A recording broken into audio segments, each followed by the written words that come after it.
is a best-selling author who overcame adversity to become a successful businesswoman. She serves as an inspiration to others on how to navigate a tough start in life combined with poor choices. Her book is entitled From Cell to CEO and tells her journey of just that, from a federal convict to a CEO. Good morning, Dawn. Michelle Chamberlain. Good morning, good morning. How are you? Happy to have you this morning. It's amazing. I'm glad to be here. You come all glammed up, ready I'm to go. glammed up. I had to match your Yes. swag. I had to match your fly. You guys were the handsome we're just pair. trying to keep up to your standards. Listen, right? I did my research. I saw how you roll, so I came ready. Yes, and we look good. A great trio. Yes, but thank you for having me. It's a pleasure. Wait, obviously, I think our viewers can already tell the positivity and charisma that oozes from you. So I'm curious to know the humble beginnings, the tough start in life you had. Talk to us a little bit about that to where we are right now, to the lady we see right before us. So humble beginnings. I grew up in a low-income area, and it was a struggle.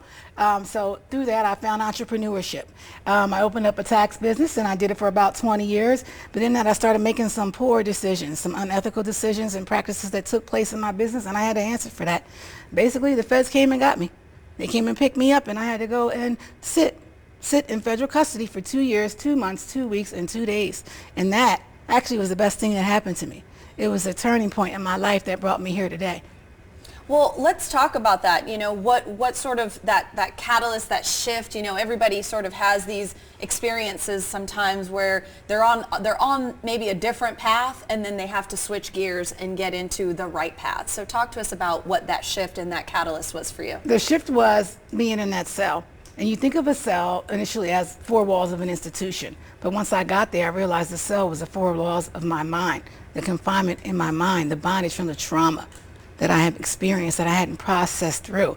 And once I was able to get help and rehabilitate myself and process through those traumas, I discovered a new me.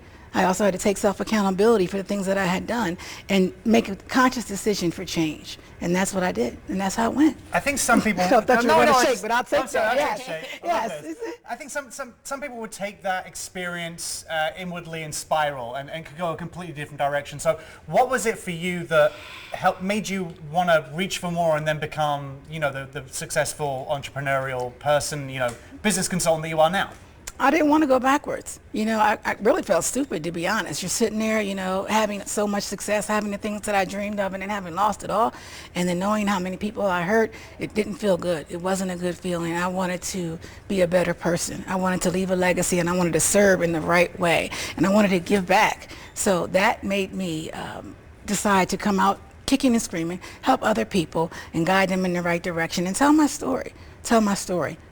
It's one thing to sort of internalize your journey and your process and do the work internally, but it's another thing to decide that you want to share it with others and change other people's lives. So what came about with this book that you created to do just that? So this book it's just that. It's a guide on how to bounce back from a setback, and it gives instructions on how you can legitimately start a business. If you've been in the criminal justice system or justice impacted, it's going to help you. It also talks about mindset and motivation. It's a must read, and it's a quick read. It's going to give you everything you need to know to get started and get going. It's a very good read. They should pick it up. I'm sure there are some viewers out there who have a troubled past, or a past they're embarrassed of or scared about, and feel like it affects them now and will hurt them in the future. What would you say to our viewers watching? There must be at least one person out there who has been through something similar or is affected by their past and feels that it's shaping their future. What is your advice to them? I'm going to tell you, don't let your failures fail you. And my favorite thing to say is choosing life. Life stands for living in fierceness every day. That's a quote. I love living that. Fierceness Living every in day. fierceness every day. Self-accountability is key. You just have to own it. Live in your truth and move on from it. Dream big and go get it. Second chances are everybody deserves one, and you can get that.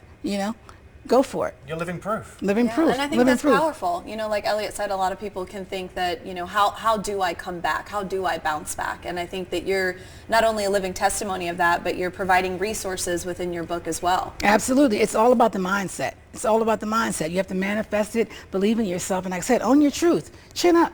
Chin up. Dawn, thank you so much for coming in today. And thank you for having me. Every yes, day. thank you. You dress for the occasion, so much positivity. For more information on Dawn, visit celltoceo.com.